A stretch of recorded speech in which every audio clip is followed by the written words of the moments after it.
नमस्कार दोस्तों, स्वागत है आपका हमारे YouTube चैनल एग्ज़ाम गुरु में। दोस्तों, हमारी एक जो बहुत ही महत्वपूर्ण सीरीज़ हमने चालू की है NCERT विज्ञान के प्रश्न, जो कि NTPC, group D, CGL, CGL सभी परीक्षाओं, सभी सरकारी परीक्षाओं के लिए महत्वपूर्ण है। उसके अंतर्गत आज मैं आपके लिए दूसरे नंबर का वीडियो लेकर आ गया हूँ। इसके पहले मैंने एक वीडियो कंप्लीट कर दिया है। जिन भी बच्चों ने हमारा वो पहले नंबर वाला वीडियो नहीं देखा है वो ज़रूर देख लीजिएगा। मैंने कंप्लीट प्लेलिस्ट बना दी जिसका लिंक डिस्क्रिप्शन बॉक्स में है। वीडियो ये पहले दूसरे नंबर का वीडियो पूरा देख लीजिए, उसके बाद देखिएगा, क्योंकि वाला वीडियो भी बहुत ही महत्वपूर्ण है। या फिर ऊपर आई के बटन से देख लीजिएगा, मैंने दोनों जगह प्लेलिस्ट का लिंक जोड़ दिया है। आप ध्यान दीजिए कि किसी भी परीक्षा में, चाहे वो NTPC का एग्जाम हो, ग्रुप डी का एग्जाम हो, CGL, CHSL, MTS या किसी भी सरकारी परीक्षाएं राज्य स्तरीय होती है, उसमें NCERT विज्ञान के प्रश्न जरूर पूछे जाते हैं। आप ही के लिए हमने ये सीरीज चालू की है।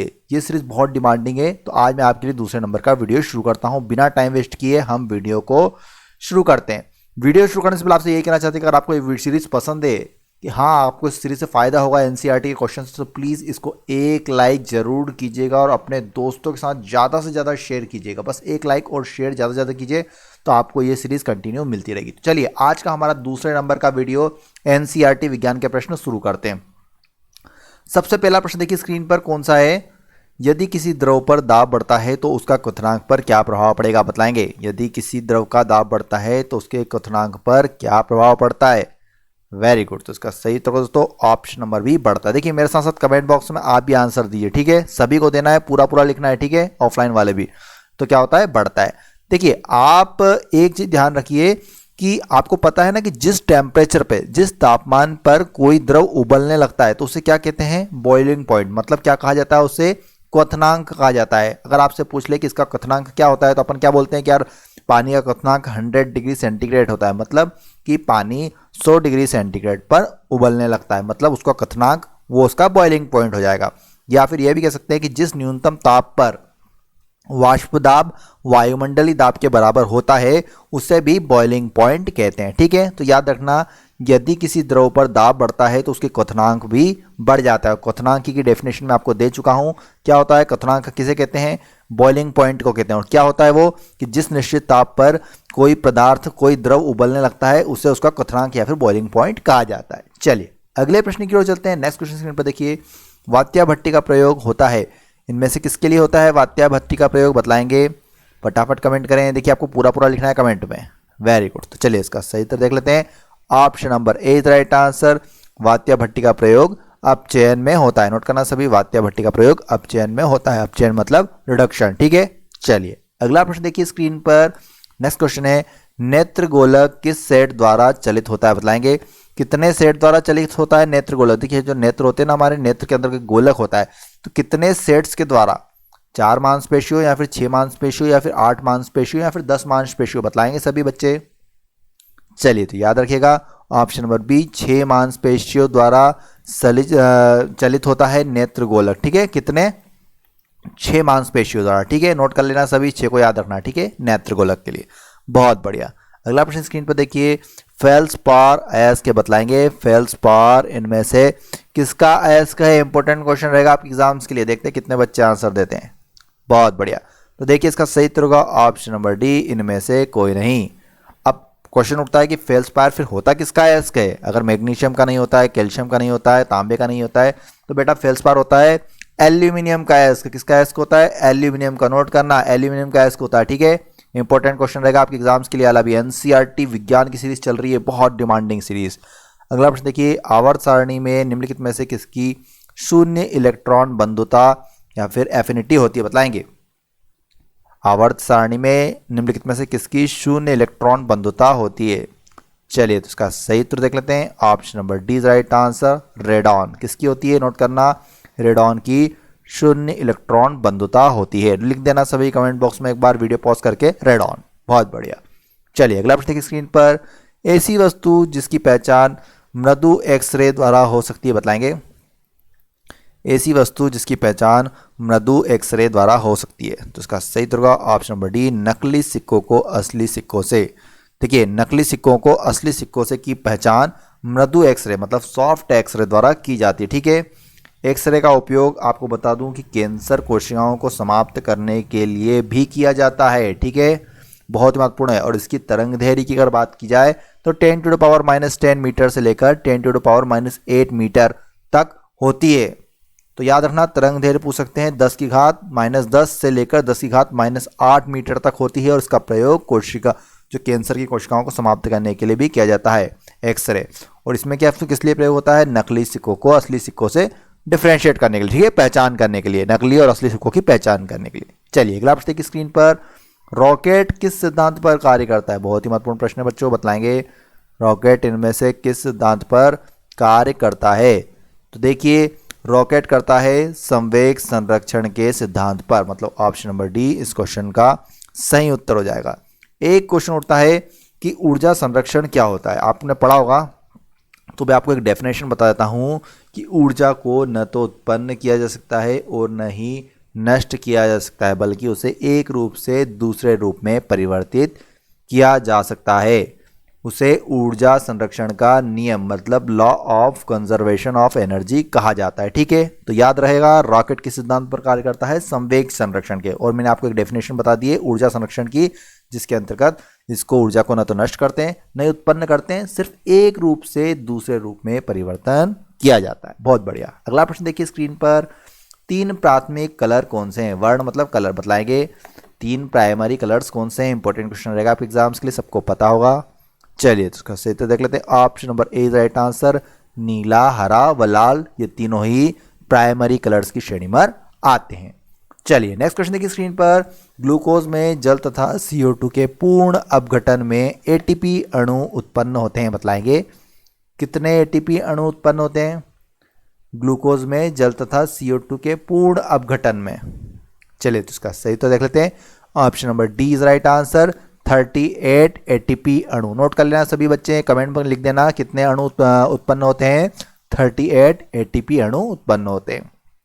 चलिए अगला प्रश्न देखिए स्क्रीन पर, निम्नलिखित में से किसकी वेधन क्षमता सबसे अधिक है? बतलाएंगे निम्नलिखित में से किसकी वेधन क्षमता सबसे अधिक है? चलिए तो इसका सही उत्तर देख लेते हैं। गामा किरणें। देखिए जो गामा किरणें होती है उसकी वेधन क्षमता सबसे अधिक होती है, और अल्फा किरणों की वेधन क्षमता कम होती है, ठीक है, नोट करना, इंपॉर्टेंट क्वेश्चन रहेगा आपकी एग्जाम्स के लिए। अगला प्रश्न देखिए कमेंट बॉक्स में लिख दीजिएगा अगर आपको पता है या ना पता हो, जब भी, क्योंकि याद करने का यही तरीका है, कमेंट बॉक्स में सभी लिखना है ना, जितने भी मैं आंसर बता रहा हूं। अगला प्रश्न देखना, लाल रंग नीले रंग से किन बातों में भिन्न होता है? बतलाएंगे। चलिए तो इसका सही उत्तर ऑप्शन नंबर डी, सभी में। देखिए आवृत्ति, आयाम, तरंग दैर्घ्य, तीनों ही पर्सपेक्टिव से लाल रंग नीले रंग से भिन्न होता है। आवृत्ति भी अलग होती है, आयाम भी अलग होता है, और दोनों की तरंग दैर्घ्य भी अलग होती है, मतलब सभी में, ठीक है। Option number D is right answer. Next question देखिए स्क्रीन पर, स्प्रिंग का काठिन्य है, बतलाएंगे स्प्रिंग का काठिन्य कौन सा है? बहुत बढ़िया, तो इसका सही उत्तर का दोस्तों option number A is right answer. Spring की भार वाहिका धारिता। नोट करना, स्प्रिंग की भार वाहिका धारिता, जो कि स्प्रिंग का काठिन्य होता है। नोट करना सभी बच्चे, कमेंट में लिख देना, ठीक है। चलिए अगला प्रश्न देखिए स्क्रीन पर, लैंगरहैंस के द्वीप को इंसुलिन का स्राव करते हैं कहां पर स्थित है? बतलाएंगे लैंगरहैंस के द्वीप जो इंसुलिन का स्राव करते हैं कहां पर स्थित होते हैं? चलिए तो इसका सही तो देख लेते हैं। Option number D is right answer. अग्नाशय। कहां पर स्थित होते हैं? अग्नाशय में स्थित होते हैं। नोट करना सभी, कमेंट में लिख देना अग्नाशय, ठीक है। इंपॉर्टेंट क्वेश्चन है, बहुत ध्यान से करिए। NCERT विज्ञान series for NTPC group D, CGL, CHL सभी परीक्षाओं के लिए। अगला प्रश्न देखिए, RNA की संरचना में DNA में उपस्थित थाइमिन के स्थान पर होता है? बतलाएंगे कौन होता है? RNA की संरचना में DNA में उपस्थित थाइमिन के स्थान पर होता है।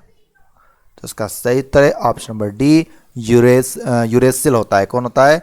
यूरेसिल। देखिए DNA में नाइट्रोजनियस बेस 2 प्रकार का होता है। प्यूराइन के अंतर्गत एडिनाइन, साइकोटासाइन और थाइमाइन। कौन आते हैं? एडिनाइन, साइटोसाइन एवं थाइमाइन आते हैं। तो नोट करना सभी, RNA की संरचना में DNA में उपस्थित थाइमाइन के स्थान पर यूरेसिल होता है। नोट करना सभी, कमेंट बॉक्स में लिख देना यूरेसिल होता है, ठीक है। बहुत बढ़िया। चलिए अगला प्रश्न देखिए स्क्रीन पर, यदि किसी कण का रैखिक संवेग 2 गुना कर दिया जाए तो इसकी गतिज ऊर्जा पर क्या प्रभाव पड़ेगा? बहुत बढ़िया। तो इसका सही उत्तर दोस्तों ऑप्शन नंबर बी 4 गुना हो जाती है। कितनी? चौगुनी हो जाती है। अगर किसी का रैखिक संवेग दोगुना कर दिया जाए तो उसकी गतिज ऊर्जा 4 गुनी हो जाती है।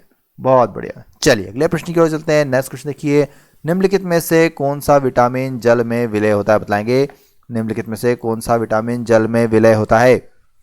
तो इसका सही उत्तर दोस्तों option number C is right answer, vitamin C. कौन सा है वो विटामिन? Vitamin C. बहुत बढ़िया। चलिए अगले प्रश्न की ओर चलते हैं। नेक्स्ट क्वेश्चन देखिए, हाइड्रोफाइट कहते हैं, बताएंगे इनको कहा जाता है हाइड्रोफाइट्स। इंपॉर्टेंट क्वेश्चन रहेगा आपके एग्जाम्स के लिए। चलिए इसका सही उत्तर है ऑप्शन नंबर बी, बिना मिट्टी के पौधों को कहा जाता है हाइड्रोफाइट्स। देखिए वैसे जो आंशिक या फिर पूर्ण रूप से जल में डूबे रहते हैं उन्हें भी हाइड्रोफाइट्स कहलाते हैं वे भी, ठीक है, उनको भी कहते हैं जो आंशिक या फिर पूर्ण रूप से जल में डूबे होते हैं। और बिना मिट्टी के पौधों को भी हाइड्रोफाइट्स ही कहा जाता है, ठीक है। तो याद रखिएगा हाइड्रोफाइट्स एक तो बिना मिट्टी के पौधों को कहा जाता है और जो जल में आंशिक या फिर पूर्ण रूप से जल में डूबे रहते हैं पौधे उन्हें भी हाइड्रोफाइट्स ही कहा जाता है। चलिए अगला प्रश्न देखिए स्क्रीन पर, मनुष्य में निश्वासित वायु में O2 की मात्रा होती है, बताएंगे मनुष्य में निश्वासित वायु में O2 कितने परसेंट होती है? बताएंगे सभी। बिल्कुल सही तरह दोस्तों ऑप्शन नंबर बी 16%, लगभग 16-17% के लगभग निश्वासित में, जो निश्वासित वायु होती है उसमें ऑक्सीजन कितनी होती है? लगभग 16 से 17% होती है। लेकिन बात की जाए अगर जो लेता है उसमें, तो उसमें 21% लेता है मनुष्य, लेकिन छोड़ता 17% के लगभग है, 16 से 17%, ठीक है। बहुत बढ़िया। चलिए अगला प्रश्न देखिए स्क्रीन पर, एक गोल आंतरिक कोना कहा जाता है, बताएंगे एक गोल आंतरिक कोना क्या कहा जाता है? बताएंगे इसका सही उत्तर है option number B is right answer, फिलेट। क्या कहा जाता है? एक गोल आंतरिक कोना फिलेट कहा जाता है। नोट करना सभी, कमेंट में लिख देना। बहुत बढ़िया। अगला प्रश्न देखिए, प्रतिदिन 3 घंटे जलाने पर 100 वाट के 10 लैंपों की मासिक खपत कितनी होगी? प्रतिदिन 3 घंटे जलाने पर 100 वाट के 10 लैंपों की मासिक खपत कितनी होगी? बहुत बढ़िया दोस्तों। तो इसका सही उत्तर दोस्तों ऑप्शन नंबर ए 240 यूनिट। कितनी होगी? प्रतिदिन 3 घंटे जलाने पर 100 वाट के 10 लैंपों की जो मंथली खपत होगी वो 240 यूनिट होगी। बहुत बढ़िया, बिल्कुल सही उत्तर है आपका। चलिए अगला प्रश्न देखिए स्क्रीन पर, पौधों में मुरझान किसकी अधिकता से होती है? बताएंगे पौधों में मुरझान इनमें से किसकी अधिकता से होती है? चलिए तो इसका सही उत्तर देख लेते हैं option number C is right answer, वाष्पोत्सर्जन की अधिकता के कारण ही पौधे मुरझाते हैं। किसके कारण मुरझाते हैं? याद रखना, क्यों मुरझा जाते हैं पौधे? वाष्पोत्सर्जन की अधिकता के कारण। मतलब ऑप्शन नंबर सी इस क्वेश्चन का बिल्कुल सही उत्तर है। अगला प्रश्न देखिए स्क्रीन पर, अधिक ऊंचाई पर मानव शरीर में श्वेत रक्त कणिकाएं, बताएंगे क्या प्रभाव पड़ता है अधिक ऊंचाई पर मानव शरीर में श्वेत रक्त कणिकाओं पर? तो इसका सही उत्तर है ऑप्शन नंबर ए, आकार में बड़ी हो जाएंगी। अधिक ऊंचाई पर जाने से मानव शरीर में WBC के आकार में वृद्धि हो जाती है, ठीक है, नोट करना। Option number A is right answer. चलिए अगला प्रश्न देखिए स्क्रीन पर, इनमें से कौन बर्नौली के सिद्धांत पर कार्य करता है? बताएंगे बर्नौली के सिद्धांत में इनमें से कौन कार्य करता है? बताएंगे। चलिए तो देखिए ये जो तीनों ही है ना, ये तीनों ही बर्नौली के सिद्धांत पर कार्य नहीं करते, मतलब इनमें से कोई नहीं। तो कौन करता है? तो याद रखना बर्नौली के सिद्धांत पर हाइड्रोलिक ब्रेक, लिफ्ट इत्यादि। आप लिफ्ट में बैठे हैं कभी? बिल्कुल, तो वो बर्नौली के सिद्धांत पर कार्य करती। या फिर अगर हाइड्रोलिक ब्रेक लगाए आपने कभी या फिर लिफ्ट का प्रयोग किया है तो उस पर हाँ बर्नौली का सिद्धांत कार्य करता है, ठीक है, नोट करना सभी, इंपॉर्टेंट क्वेश्चन है बिल्कुल। अगला प्रश्न देखिए, बेरी बेरी रोग किस विटामिन की कमी से होता है? बताएंगे बेरी बेरी रोग इनमें से किस विटामिन की कमी से होता है? चलिए तो इसका सही उत्तर दोस्तों option number B, vitamin B1। देखिए बेरी बेरी रोग विटामिन B1 की कमी से होता है। देखिए विटामिन B1 का रासायनिक नाम क्या है? तो याद रखना थायमिन है। विटामिन B1 का रासायनिक नाम क्या होता है? तो थायमिन होता है, ठीक है, कमेंट में लिख देना। यह फल, चावल, अंडा, मांस, दूध, सोयाबीन, अंकुरित अनाज इत्यादि में पाया जाता है। किस किस में पाया जाता है? फलों में, चावल में, अंडे में, दूध में, मांस में, सोयाबीन में, अंकुरित अनाजों में पाया जाता है। एक क्वेश्चन और आता है कि विटामिन ए का रासायनिक नाम क्या है, तो रेटिनॉल। रेटिनॉल विटामिन ए का रासायनिक नाम है, ठीक है। विटामिन बी वन का नाम है थायमिन। चलिए अगला प्रश्न देखिए स्क्रीन पर, साबूदाना किससे प्राप्त होता है, बतलाएंगे। साबूदाना किससे प्राप्त होता है? चलिए तो साबूदाना हमें प्राप्त होता है ऑप्शन नंबर बी, साइक्स से। किससे प्राप्त होता है? साइक्स से। देखिए साइक्स को सागोपाम भी कहते हैं। साइक्सेम गिन को बियोबू को लिविंग फोजाइल भी कहा जाता है। क्या कहा जाता है? साइक्स को लिविंग फोजाइल भी कहा जाता है। वैसे पौधे जिनमें जड़, तना, पत्ती, फूल एवं फल, बीज सभी पाए जाते हैं, इन पौधों के बीज फल के अंदर रहता है, ठीक है। तो नोट करना, साबूदाना किससे प्राप्त होता है? हमको साइक्स से प्राप्त होता है और इसको लिविंग फजाइल भी कहा जाता है, ठीक है। याद रहेगा, लिख देना कमेंट बॉक्स में। अगला प्रश्न स्क्रीन पर देखिए, मानव नेत्र के दूरदृष्टि दोष को यह भी कहा जाता है। मानव नेत्र के दूरदृष्टि दोष को यह भी कहा जाता है। तो क्या कहा जाता है, क्या नाम है और दूरदृष्टि दोष का? तो इसका सही उत्तर होगा ऑप्शन नंबर डी, हाइपरमेट्रोपिया। देखिए मानव नेत्र के दूरदृष्टि दोष को हाइपरमेट्रोपिया भी कहा जाता है, बिल्कुल सही उत्तर है। नोट करना, कमेंट में लिखते जाना, मैं सभी का आंसर देखूंगा। अगला प्रश्न है, फ्लोएम द्वारा खाद्य पदार्थ मुख्यतः स्थानांतरित होते हैं, बतलाएंगे। फ्लोएम द्वारा खाद्य पदार्थ मुख्यतः स्थानांतरित होते हैं, किस रूप में होते हैं, बताएंगे सही बच्चे कमेंट बॉक्स में। बिल्कुल सही उत्तर है option number C is right answer, sucrose के रूप में। किस रूप में होते हैं? सुक्रोज के रूप में। नोट करना, सभी कमेंट बॉक्स में लिख देना। बहुत बढ़िया दोस्तों। चलिए अगला प्रश्न स्क्रीन पर देखिए, बीज बोते समय सामान्यतः काम में लाए जाने वाले उर्वरकों में होता है, बतलाएंगे। बीज बोते समय सामान्यतः काम में लाए जाने वाले उर्वरकों में क्या होता है? तो इसका सही उत्तर दोस्तों option number is right answer, nitrate होता है। क्या होता है? नाइट्रेट होता है। बहुत बढ़िया। चलिए अगला प्रश्न देखिए स्क्रीन पर, पैरासीटामोल उपयोग में लाया जाता है, सबको पता है। पैरासीटामोल उपयोग में किस लिए लाया जाता है? वैसे तो बुखार में यूज़ करते हैं, लेकिन अगर शरीर में दर्द भी हो रहा हो तो भी आप पैरासीटामोल का उपयोग कर सकते हैं। यहाँ पर ऑप्शन नंबर ए इस क्वेश्चन का सही उत्तर जाएगा क्वेश्चन के हिसाब से, ठीक है। तो पैरासीटामोल का शरीर के दर्द निवारण में उपयोग किया जाता है। 4 ऑप्शन दे रखे हैं, उनमें से हमको एक चुनना था, तो शरीर के दर्द निवारण में, ठीक है। अगला प्रश्न स्क्रीन पर देखिए, किसके इलाज में कीमोथेरेपी का उपयोग किया जाता है? सबको पता होगा, सिंपल क्वेश्चन है, बिल्कुल सही उत्तर है। तो याद रखना, कैंसर के उपचार में कीमोथेरेपी का प्रयोग किया जाता है, मतलब ऑप्शन नंबर ए इस क्वेश्चन का बिल्कुल सही उत्तर हो जाएगा, ठीक है। चलिए दोस्तों अगला प्रश्न देखते हैं स्क्रीन पर, गुब्बारे में कौन सी गैस भरी जाती है? तो दोस्तों गुब्बारे में भरी जाती है हीलियम गैस, मतलब ऑप्शन नंबर सी इस क्वेश्चन का बिल्कुल सही उत्तर जाएगा, ठीक है। नोट करना है सभी। अगला प्रश्न स्क्रीन पर देखिएगा, सोडियम को किसमें रखकर संचित किया जाता है? बहुत ही महत्वपूर्ण प्रश्न है साइंस का, सोडियम को किसमें रखकर संचित किया जाता है? तो किसमें रखा जाता है सोडियम को? तो देखिए सोडियम को रखा जाता है मिट्टी के तेल में। क्यों रखा जाता है? क्योंकि ये वायु में क्रिया कर लेता है और आग पकड़ लेता है, इसलिए इसको सोडियम को हमेशा मिट्टी के तेल में ही रखा जाता है। बहुत बढ़िया। चलिए अगला प्रश्न स्क्रीन पर देखिए, खाद्य तेलों को वनस्पति घी में किस प्रक्रम द्वारा जाता है? बतलाएंगे। खाद्य तेलों को वनस्पति घी में किस प्रक्रम द्वारा बदला जाता है? बतलाएंगे। बिल्कुल सही तरह दोस्तों, option number A is right answer, हाइड्रोजनीकरण। हाइड्रोजनीकरण की प्रक्रिया के द्वारा ही खाद्य तेलों को वनस्पति घी प्रक्रम में बदला जाता है। बहुत ही बढ़िया। चलिए अगला प्रश्न की स्क्रीन पर, खून में कौन सा अवयव नहीं होता? बतलाएंगे। इनमें से खून में क्या नहीं पाया जाता है? बतलाएंगे से बच्चे।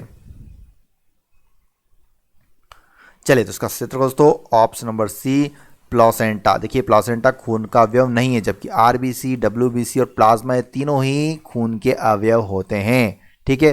देखिए ब्लड में प्लाज्मा 55% पाई जाती है। कितनी परसेंट? 55%। और 10% में क्या क्या होते हैं? कार्बोहाइड्रेट, प्रोटीन, फैट, मिनरल्स, ठीक है। तो नोट करना, प्लाज्मा ब्लड में कितना होता है? 55%। और कार्बोहाइड्रेट, प्रोटीन, फैट, मिनरल्स 10%, ठीक है। और प्लेसेंटा कोई भाग नहीं होता है खून का। क्या होते हैं? आरबीसी, डब्ल्यूबीसी और प्लाज्मा। अगला प्रश्न देखिए, एक फेम्टो किसके बराबर होता है? बतलाएंगे। एक फेम्टो मतलब फर्मी किसके बराबर होता है? तो इसका सही होगा option number B right answer, 10⁻⁻15 metre. लेकिन बात की जाए एक फीको की, ये फेम्टो मतलब होता है फर्मी, एक फर्मी तो गया आपका 10 की घात 15 के बराबर, लेकिन बात की जाए एक फीको की तो एक फीको बराबर होता है आपका 10⁻⁻12। अगर फीको पूछता तो 10⁻⁻12, फर्मी पूछा है तो 10⁻⁻15। बहुत ही महत्वपूर्ण प्रश्न है।